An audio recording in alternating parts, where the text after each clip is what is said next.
চলুন আজকে আপনাদেরকে একটা অ্যাপের গল্প বলি। কিভাবে একটা অ্যাপ 17 লক্ষ শিক্ষার্থীর সম্পূর্ণ পড়ালেখার সিস্টেমটাকেই পাল্টে দিয়েছিল। 2020 সালের কনকনে শীতের রাত, কম্বল মুড়ি দিয়ে সারা দেশ যখন ঘুমে আচ্ছন্ন, তখন ঘুম নেই রুয়েটে পড়ুয়া দুই স্বপ্নবাজ তরুণের চোখে। স্বপ্ন একটাই, বাংলাদেশের প্রতিটা শিক্ষার্থীর কাছে পড়ালেখাকে কিভাবে আরো সহজ, মজার ও খেলার ছলে উপস্থাপন করা যায়। এই স্বপ্ন বাস্তবায়ন করতে তাদের যাত্রা শুরু হয় চর্চা নামের একটি অ্যাপ দিয়ে। 2020 সাল থেকে 2025 5 বছরের অধ্যাবসায়ে গড়ে ওঠে 1.7 মিলিয়ন ইউজারের বিশাল প্ল্যাটফর্ম চর্চা। বাংলাদেশের 17 লক্ষ শিক্ষার্থী খুঁজে পায় পড়ালেখার নতুন এক জগৎ, এমন জগৎ যেখানে নেই কোনো ভয়, নেই কোনো হতাশার গল্প, আছে শুধু মজা, প্রতিযোগিতা আর খেলার ছলে পড়াশোনা। চর্চা শুধু একটি অ্যাপ নয়, বরং এটি স্টুডেন্টদের জন্য একটি A to Z complete solution guide. চর্চা ক্লাস 8 থেকে শুরু করে এসএসসি, এইচএসসি, বিসিএস সহ সকল পরীক্ষার প্রস্তুতির জন্য একটি স্বর্ণের খনি। এই অ্যাপের আছে আনলিমিটেড এক্সাম, প্রশ্ন ব্যাংক, গেমিফাই লিডার বোর্ড এবং রয়েছে সবচেয়ে শক্তিশালী চর্চা এআই, যেটা ইনস্ট্যান্টলি সলিউশন ও গাইড দেয়। একই সাথে স্টুডেন্টদের মনোযোগী করে তোলার জন্য এবং প্রোডাক্টিভিটি বাড়ানোর জন্য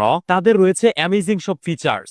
এই অ্যাপ সকল সাবজেক্টের আনলিমিটেড এক্সাম দেওয়ার সুযোগ করে দিয়েছে। এর সব থেকে মজার ব্যাপার, যেটা আমার কাছে খুবই ইন্টারেস্টিং মনে হয়েছে, সেটা হচ্ছে স্টুডেন্টরা চাইলেই চর্চা অ্যাপে কোনো নির্দিষ্ট বিষয়, অধ্যায়, এমনকি টপিক সিলেক্ট করে কতগুলো প্রশ্নের উপর পরীক্ষা দিতে চায়, কতক্ষণ পরীক্ষা দিতে চায়, এই সবকিছু নিজের ইচ্ছা মতো সাজিয়ে যতবার খুশি ততবার পরীক্ষা দিতে পারে। চর্চার ডাটাবেসের ভেতর রয়েছে লক্ষাধিক প্রশ্ন এবং তারা নিয়মিতভাবে এটাকে আপডেট করতে থাকে, তাই প্রশ্ন প্রতিবার ভিন্ন ভিন্ন ভাবে পাওয়া যায়। গল্পটা এখানেই শেষ হলে পারত, তবে বিধাতা লিখেছেন ভিন্নভাবে। 14 নভেম্বর 2025 রুয়েটে পড়ুয়া সেই দুই স্বপ্নবাজের জন্য বিভীষিকাময় একদিন, যেদিন তাদের অ্যাপটি প্লে স্টোর থেকে সরিয়ে ফেলা হয়। এটা শুধুমাত্র একটি অ্যাপ হারিয়ে ফেলা নয়, বরং তাদের স্বপ্নকে সামনে থেকে শেষ হয়ে যেতে দেখা। তবে ইতিহাস যারা রচনা করেন, তাদের স্বপ্ন এত সহজে শেষ করে দেয়া যায় না। এই দুই উদ্যমী তরুণ আবারও নতুন করে শুরু করেন চর্চা অ্যাপ। এই ঘটনা থেকে আমরা শিখতে পারি, জীবনে অনেকটা পথ এগিয়ে সফলতার দ্বার প্রান্তে পৌঁছে যাওয়ার পরেও যদি হঠাৎ সব শেষ হয়ে যায় এবং আবার প্রথম থেকে শুরু করতে হয়, তবে ভয় পাওয়া যাবে না,